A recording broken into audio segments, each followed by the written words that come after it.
And there's a turnover. Look at Dre drumming all the way. Throw it down. Defense to offense. The hammer by Drummond. Utah has the ball. Now it's stolen by Andre Drummond. Here's Drummond on a breakaway. Drummond to the rim, slam dunk. Andre Drummond steals it, goes length of the court, and slams it. Zeller's out on him. Zeller's still on him. Here goes Schroeder. Caruso's going to fire it. In there! At the buzzer. Caruso! I mean, literally at the shot clock buzzer. 4-point Laker lead. Schroeder dribbling left. He's got a big man. Cody Zeller on him. He penetrates. Caruso for three! It's good! Alex Caruso with a huge three!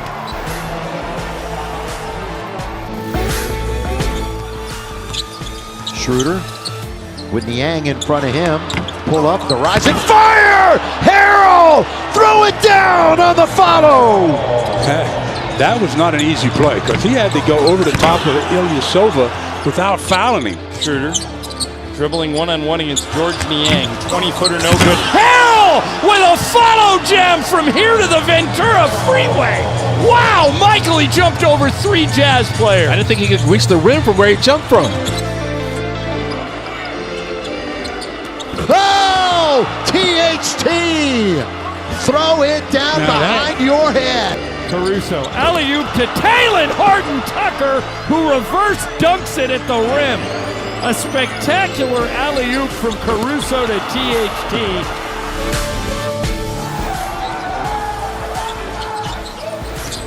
Well, here he is! Throw it down, Kuz! Doesn't look too bad on that, did it? On the run, the one-hand hammer! Back to Kuz, flying down the middle for a slam dunk, and the Lakers take the lead.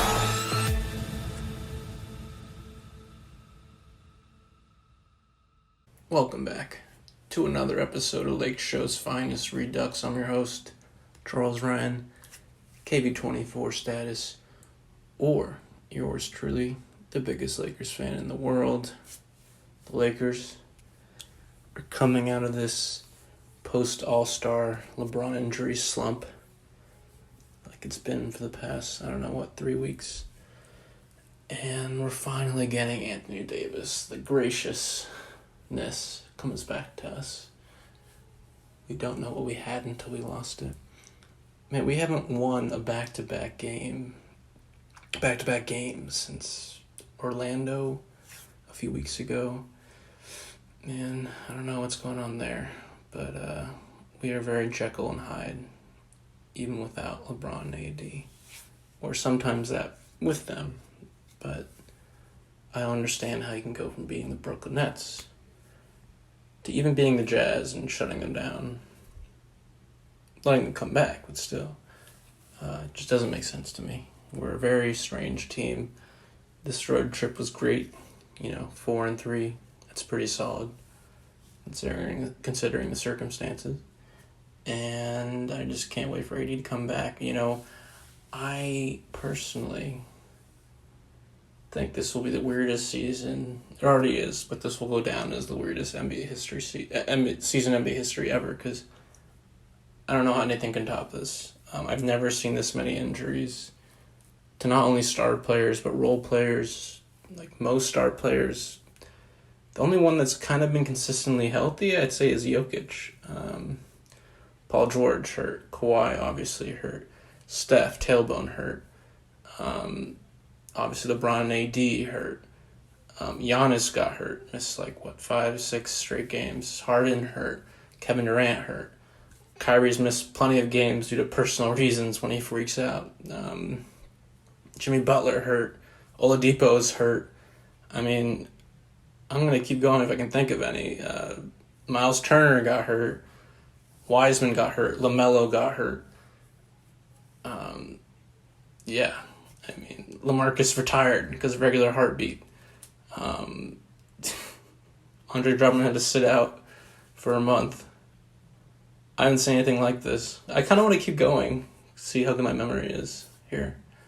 Anybody else get hurt that's been significant to this league?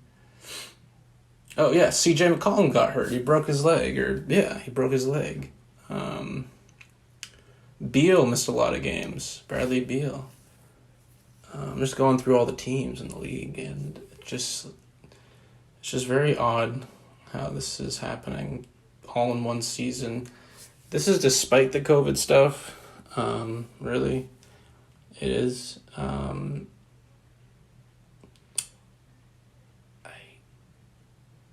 Who's that guy? Mitchell Robinson. He's out for the season. Levert came back, but he missed a lot of the season. Jaren Jackson Jr. missed the season. Jamal Murray, of course, tore his ACL. I mean, I can go all day, I guess, apparently. Let me try to think of one more. I know I've been on this rant for about a minute here, but can I think of any others? And if you guys can think of others besides the 20 or 30 I just said, please add. But in the comments section, you can add. But I'm just trying to think of teams. Tobias Harris has been hurt. Joel Embiid got hurt. DeJounte Murray missed a few games. Kemba Walker was hurt in the beginning of the year. John Wall got hurt. He's missed probably 10 games. Josh Hart. I'm thinking of role players or significant players. Josh Hart, pretty damn good. He's been out for the past few weeks. So there's a lot of guys there. I guess I can do a whole podcast on people hurt. But there's a lot of quote-unquote talk out there. Can the Lakers, coalesce in these final few weeks? There's probably be like maybe 4, 5, 6, 7 games that LeBron and AD will be playing together towards the end of the season before the playoffs. And maybe that's not enough, but we did win a championship together as a team. And this group is a really tight group, and that was proven last year with all the craziness from last year, with the bubbles sticking together, with the free Hong Kong thing, with all this stuff.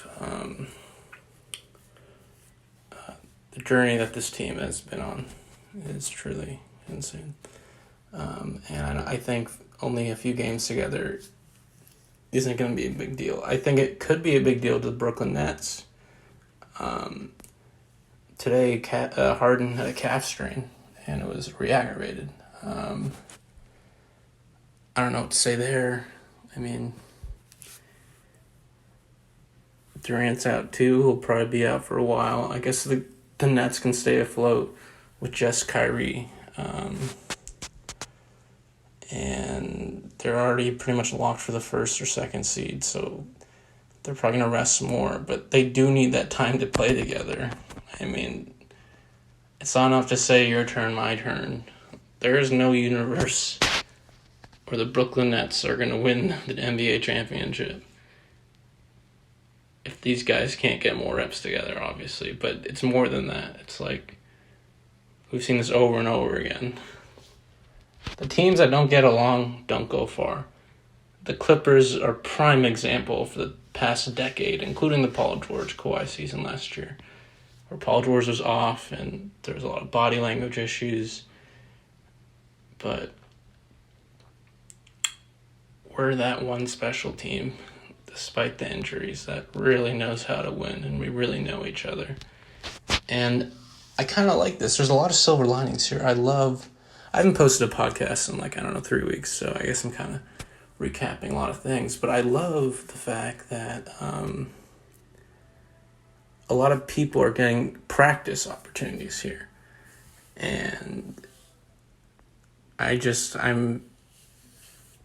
love seeing Schroeder get his 30-35 minutes. It will make him that much better when he's back, when everyone's back. I mean, Ben McLemore is probably going to play 5 to 10 minutes a game when they're fully healthy. Maybe get DNP CDs, for all we know. But it's nice him getting these reps for the playoffs to be the Lakers' J.R. Smith. Not the last year's J.R. Smith, but the Cleveland Cavalier 2016 J.R. Smith. And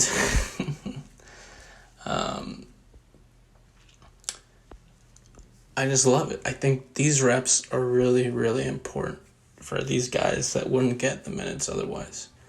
I think they're really important for Talon, first of all. And we have a lot of options. We have a lot of decisions to make this offseason, and Talon is a big one. We have to make a decision about Montrez, because he's probably going to opt out. Schroeder, Talon, Andre Drummond, Caruso. Do we trade KCP? Do we trade Kuzma to free up space for them? Who knows?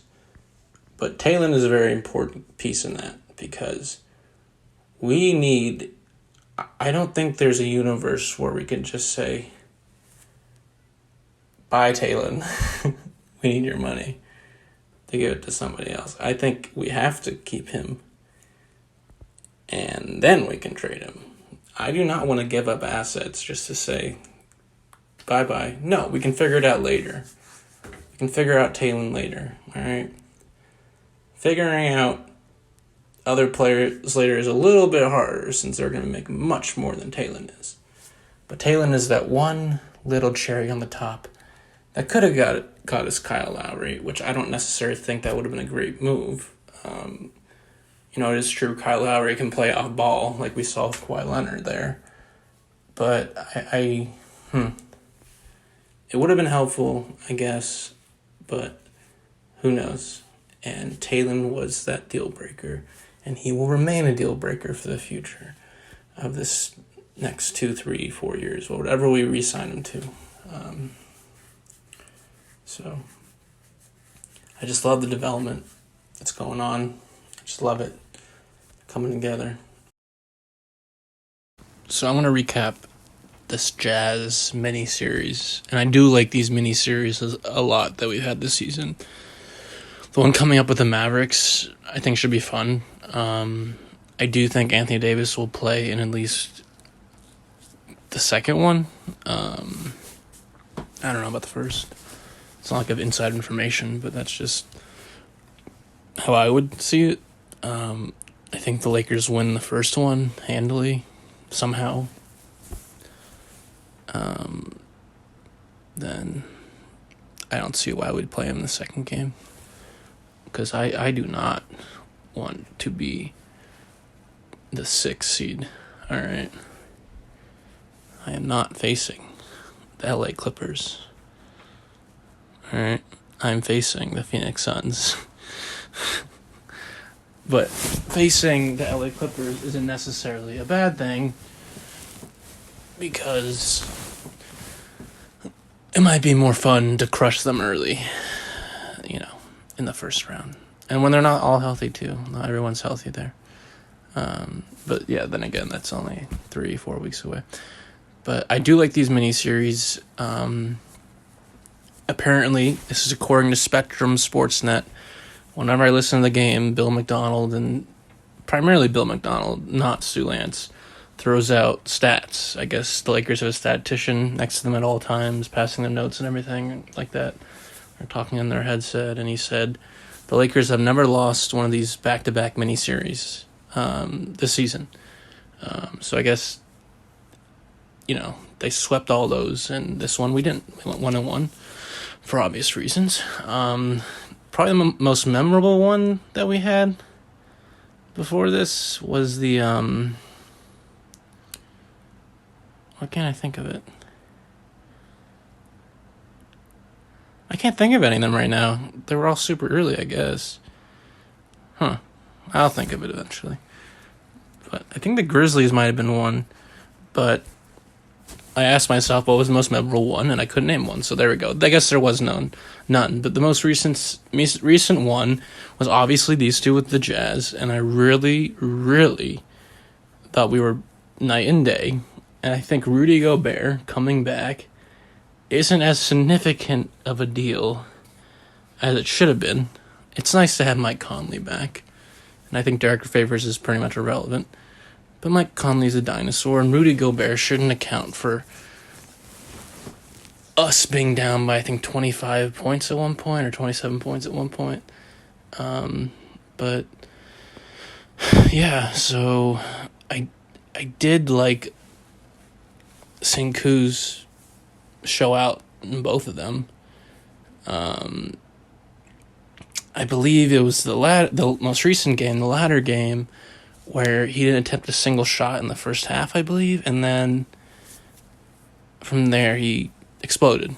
And I love that, because most of the time when the Lakers are at full strength, if Kuzma isn't going, he's not going to get going most of the time when LeBron and AD are there.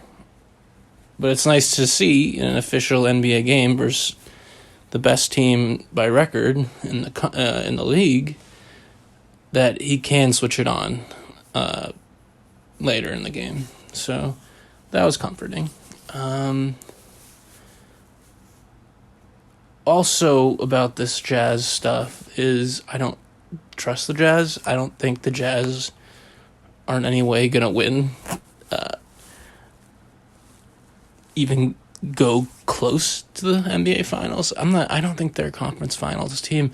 Last year they lost in the first round, I believe, to the Jazz lost the Nuggets in the first round, and when they were down 3-1, Nuggets were down 3-1, and the Nuggets came back, and then the next round the Nuggets were down 3-1 against the Clippers, and they came back, and then to us, they were down 3-1, and the Lakers did not give in to that shit. But I don't trust the Jazz. I don't see them going anywhere. There's no universe where the Utah Jazz are going to win the NBA championship. And it's just very odd to see a team rely so heavily on the three-point line when that's not what I'm used to seeing at all. The Jazz have always been about, over the years, the Jazz when they had Gordon Hayward, even the Jazz with Carlos Boozer and Darren Williams and Mehmet Okur and Andre Kirilenko, those guys were all defenders. Andre Kirilenko was a pretty dang good defender. Darren Williams is solid.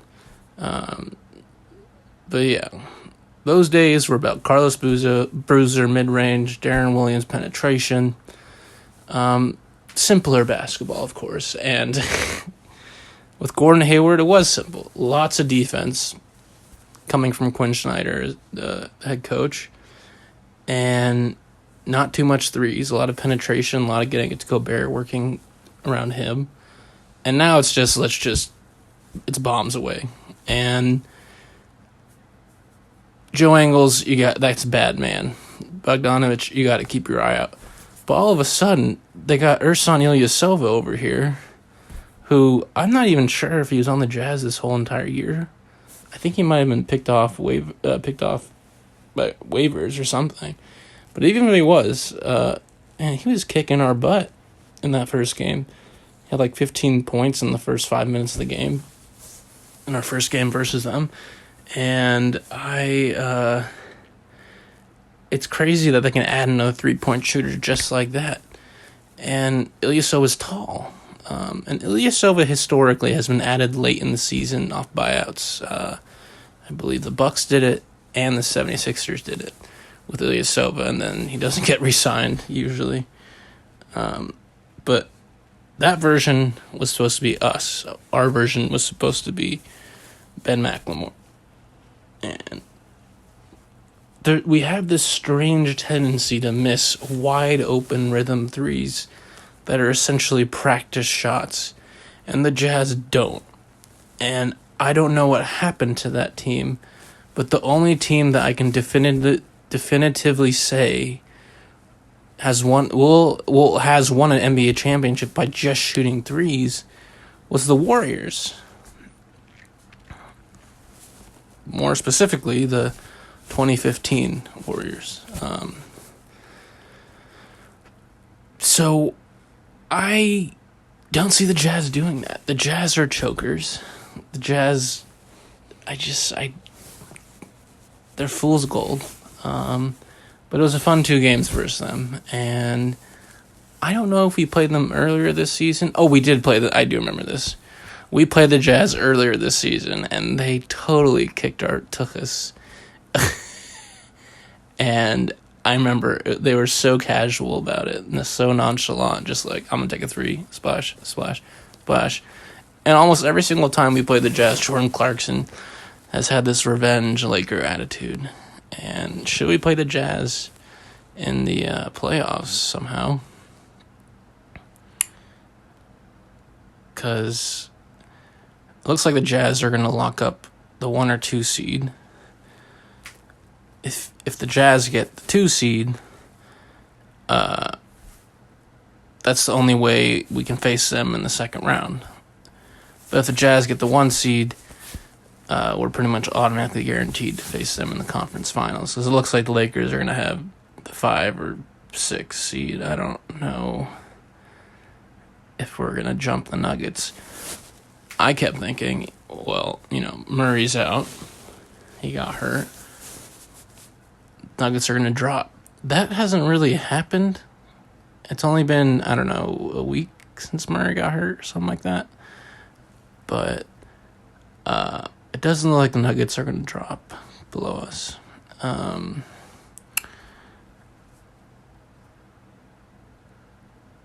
I really am satisfied being the 5 seed and playing the Nuggets, having an easy beat-up round. If the Lakers somehow lose to an Aaron Gordon, Jokic, Michael Carter-Williams Nuggets in the first round, 4 versus 5 seed, that'll be one of the biggest upsets of all time.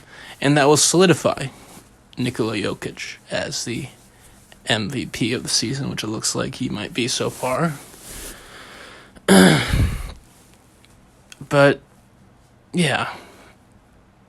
The Jazz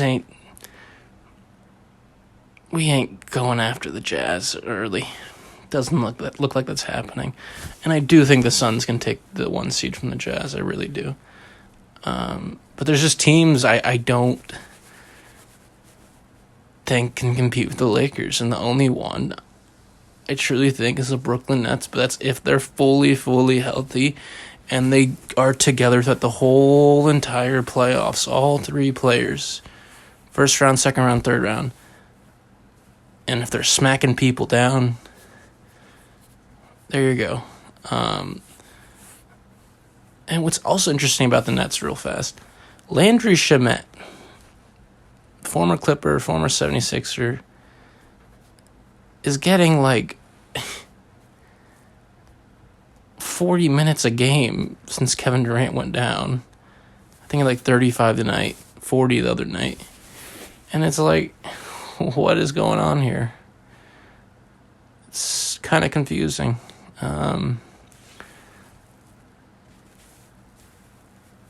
They're giving guys who are like 5th, 6th, 7 role players second best player minutes to people that you wouldn't think would be getting those. Even if there are 2 big injuries to James Harden and Kevin Durant, it's like, that's the guy? Blake Griffin really is still going to be on a minutes restriction when Kevin Durant and Kyrie are out? That's not looking too good. But yeah, so we do get a good break. It's terrible what happened with LaMarcus Aldridge, and he had a regular heart. It kind of gave me a scare because there's been situations like that with players having health issues that just had to shut down. Like I remember Chris Bosh having blood clots, like stuff like that. And even Jeff Green. I think Jeff Green is actually on the Nets too. Yeah, he is. Jeff Green had to have heart surgery like earlier in his career when he was with the Thunder. So it's terrible seeing those things. But the Lakers did, maybe this sounds wrong, the Lakers did catch a break there, and something negative went for the team that were supposed to have a head-on-head collision course. Because God knows, we've had so many issues. No, I'm not just talking about LeBron and AD. I'm talking about in the guy's 10th minute on the Lakers, Andre Drummond's toe gets stepped on. Marcus Sol had COVID and was out with was out for like 3 weeks, and then he has to get all mopey about the fact that he's competing with someone who's 27, 28 years old and has been an all-star way more recently than he has. And Wes Matthews has been banged up. It feels like KCP gets banged up every single game. Caruso has, like, concussion scares. So, really, it's so cliche, but whoever can be the healthiest looks like they're going to win. But once again, the Lakers have the best chemistry of any team in the league. They just really do. And you're measuring up chemistry only with the most successful teams. And it looks like the Suns and the Jazz have a lot of chemistry. But no, did they win a championship just 8 months ago? No, they didn't. Or 6 months ago? No. So we got this. I know we got this. This is probably going to go up after or in between the Mavericks games tomorrow. I will maybe recap that. I don't know. But last playoffs, and the playoffs are coming up fast in a few weeks. Last playoffs, I recapped every single Lakers playoff game, except for like 2. And the 2 that I didn't do were the ones where the Lakers won the series. So like they were up 3-1 versus the Rockets. And I didn't analyze Game 5 because I was like, it's over. And it's not like this is a big deal. And then the Lakers beat the Blazers 4-1. They beat the Nuggets 4-1. Beat the Rockets 4-1. I believe it was all 3 of them, actually, for Game 5, when the Lakers won the series 4-1. I did not recap. But obviously what I'm trying to say is, this season I haven't done a lot of podcasts, and a lot of it has been frustration, because last season and the season before that, I was probably averaging like 100, 120 views. And then my last, 10, quote-unquote, episodes, I was only averaging like 30 views, 20 views. So it doesn't make sense. But this playoffs, I'll be doing all of it. But yeah. So don't expect a lot between now and Game 72. But I'm going to do every single game until the Lakers win the championship. Fingers crossed. Thanks for listening. These 2 games against the Mavericks are kind of important in terms of Anthony Davis, and if he comes back, if he does, he's going up against Kristaps Porzingis and Maxi Kleber. Both of those aren't the best at defense, so he can kind of take advantage for sure. But if he doesn't come back, then I believe we play the Wizards after that, and then the Magic, or it might be the other way around. And whoever we play, Orlando, Wizards, their center presence. I mean, the Magic, they got Wendell Carter Jr., Mo Bamba. That's kind of it. To guard Anthony Davis, you can't really guard Anthony Davis with that. And then the Wizards, you're not going to put Rui Hachimura on him. You're thinking like Robin Lopez, Alex Len. They can't guard Anthony Davis. So whatever the games are in this upcoming 4-game road trip, whichever game he comes back to, it'll look like it'll be a beat-up game. But it'd be nice, of course, earlier than later. But yeah, these games are important. These really are. Thanks for listening.